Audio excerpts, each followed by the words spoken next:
This is Pier 4 of the Philadelphia Naval Shipyard, October 1943.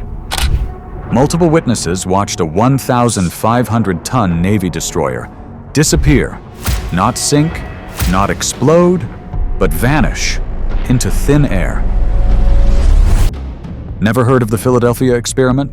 6 months ago, I thought I was investigating a simple hoax. What I found instead suggests everyone has been asking the wrong questions about what happened here.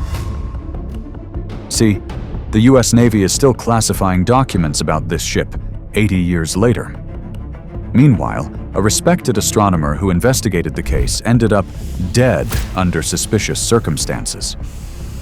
And in a world where we now have electromagnetic weapons and directed energy research, this story doesn't seem quite so impossible anymore. And what I've come to realize is this: the question isn't whether the impossible happened in 1943. It's really, what was the Navy actually testing and why are they still keeping secrets about it today? The USS Eldridge was commissioned on August 27, 1943, a brand new destroyer escort built for anti-submarine warfare. The first person to tell the world about what happened to this ship was Carl Allen, an 18-year-old merchant sailor. According to Allen, he witnessed the Eldridge become surrounded by a foggy green mist before gradually disappearing. But Allen didn't just claim the ship vanished, he described horrific effects on the crew. Men getting stuck for hours, sailors bursting into flames, crew members disappearing entirely. Decades later, a man named Bielek came forward claiming he wasn't just a witness. He was actually aboard the Eldridge during what it turns out was an experiment. Bielek claimed to be a Navy officer who operated the equipment that made the ship invisible. We were all very concerned, and I might add for 3 days prior, from about the 9th onward, many of us in that crew and working on that project had that strange feeling in the pit of our stomach that something was drastically wrong. But here's what no one talks about. These two witnesses seemingly described completely different events. Allen claimed to observe from a distance in October 1943. Bielek insisted he was operating the equipment in August 1943. Were they talking about the same event? Or did something happen multiple times? When I started digging into this case, I found something that changed my perspective entirely. Albert Einstein had signed a consulting contract with the US Navy's Research and Development Division on May 23, 1943, just months before the alleged experiment. The Navy was conducting real electromagnetic experiments in 1943, degaussing operations. Ships were being wrapped in massive electromagnetic coils to protect them from German magnetic mines. That's when I researched the effects of electromagnetic fields on human beings. What I found made my blood run cold. EM exposure can cause hallucinations, memory disruption, disorientation, and temporary paralysis. When I compared Allen's descriptions of crew symptoms to modern medical research on electromagnetic exposure, the parallels were impossible to ignore.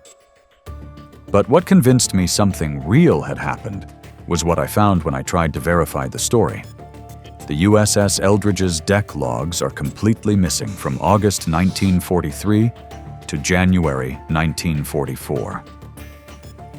When the ship was transferred to the Greek Navy in 1951, Greek officers later discovered that pages covering the alleged experiment period had been physically cut out of the logbook. What kind of routine naval operations require this level of document destruction? And why would someone cut pages from a logbook decades after the supposed events? Bielek's account goes far beyond electromagnetic effects. According to Bielek, when the experiment went wrong on August 12, 1943, crew members began materializing inside the ship's steel bulkheads. Their family was never told the truth. They were told basically that they were lost at sea during the war. Faced with this horror, Bielek says he jumped overboard. Not to see anything beyond the railing of the ship. Nevertheless, we jumped overboard, expecting to hit the water in the bay. We did not. We started falling and falling and falling, and eventually wound up standing on dry land at night with our backs to what was obviously a military fence, a chain link fence, and suddenly a bright light overhead. But instead of hitting water, found himself falling through what he described as a tunnel of time, landing in 1983 at a military facility on Montauk, Long Island. He was met by an elderly John von Neumann, who explained that the USS Eldridge was trapped in a hyperspace bubble, threatening to destroy the Earth.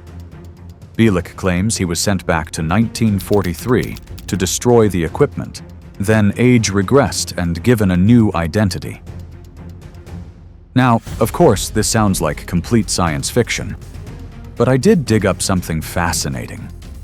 When I researched Bielek's timeline, I discovered that Navy ships could indeed travel from Philadelphia to Norfolk in approximately 4 hours, using the Chesapeake-Delaware Canal, the exact time frame Bielek claimed the ship was missing. So, could this explain the teleportation witnesses reported? But that raises another disturbing question. If there's a conventional explanation for the 4-hour disappearance, what would motivate Bielek to create such an elaborate story about time travel and memory suppression?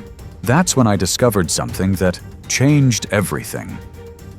In 1955, when Carl Allen sent his annotated copy of Dr. Morris Jessup's UFO book to the Office of Naval Research, instead of dismissing it, the Navy had it reproduced and distributed to military personnel. The man who volunteered to reproduce it was Austin Stanton, the inventor of microcircuitry and friend of Wernher von Braun. Why would cutting-edge military technology leadership care about a merchant sailor's story? Dr. Morris Jessup was a legitimate astronomer who had operated the largest refracting telescope in the Southern Hemisphere. But from May 1943 to May 1944, exactly covering the Philadelphia experiment period, Jessup was employed by the U.S. government in a position so classified that his duties have never been disclosed. By 1959, Jessup told Dr. Manson Valentine he had reached definitive conclusions about what really happened. That same evening, he was found dead in his car from carbon monoxide poisoning. The circumstances were unusual. A professional-grade hose attachment, a missing briefcase, and no autopsy, despite state law requiring one. While researching Jessup's death, I discovered that during the exact same time frame as the alleged experiment, the Naval Research Laboratory was conducting documented human experimentation, exposing sailors to toxic mustard gas. What did Jessup discover that made him so confident about his conclusions? And why might that lead to him ending up in such a sorry state? After months of investigation, I think I understand what Jessup figured out. What if the Philadelphia experiment wasn't a failed invisibility test, or a hoax? What if it was the first documented case of something the military had legitimately been researching for 80 years? Remember, the Navy was conducting legitimate electromagnetic research in the same time frame. Degaussing operations involved powerful electromagnetic coils. We now know these fields can affect human perception, memory, and consciousness. What if witnesses observed real electromagnetic phenomena but didn't understand what they were seeing? The crew's symptoms Allen described match known effects of electromagnetic field exposure. Bielek's time travel story could be explained by electromagnetic effects on memory combined with the real 4-hour naval passage. This explains Allen's partial confession in 1969. He admitted fabricating some details, but never retracted his core witness account. Maybe he embellished parts of a real experience he didn't understand. But here's what convinced me. If this was just routine 1940s research, why are documents about the USS Eldridge still classified 80 years later? The answer is that this research never stopped. It evolved into stealth technology, electromagnetic weapons, and possibly the directed energy systems behind modern unexplained incidents. Because it turns out, the Philadelphia experiment wasn't the end of electromagnetic research on humans. It was just the beginning. Consider what's happening today. Havana syndrome cases involve the same types of neurological effects that Philadelphia experiment witnesses described 80 years ago. The military is still researching electromagnetic effects on human perception. What we're seeing might be an unbroken chain of electromagnetic research that began with the USS Eldridge and continues in classified programs today.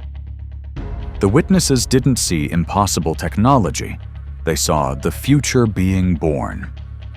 So what really happened to the USS Eldridge? Maybe we'll never know, but what I find most troubling is this. In a world where we now have electromagnetic weapons and directed energy research, the Philadelphia experiment doesn't seem quite so impossible anymore. Maybe the witnesses saw the future. They just didn't know it yet. What do you think happened? And why are the documents still classified 80 years later? Share your thoughts in the comments below. In my next investigation, I'll be examining the 2004 USS Nimitz encounter, an extraordinary event where seasoned Navy pilots came face to face with an unidentified aerial phenomenon that defied known physics. Despite infrared footage, eyewitness accounts, and radar confirmation, the government maintained silence for years. What exactly was flying off the coast of San Diego? And why was the incident buried in classified reports until it was finally leaked to the public? And if this opened your eyes, hit subscribe, because there's a lot more where this came from.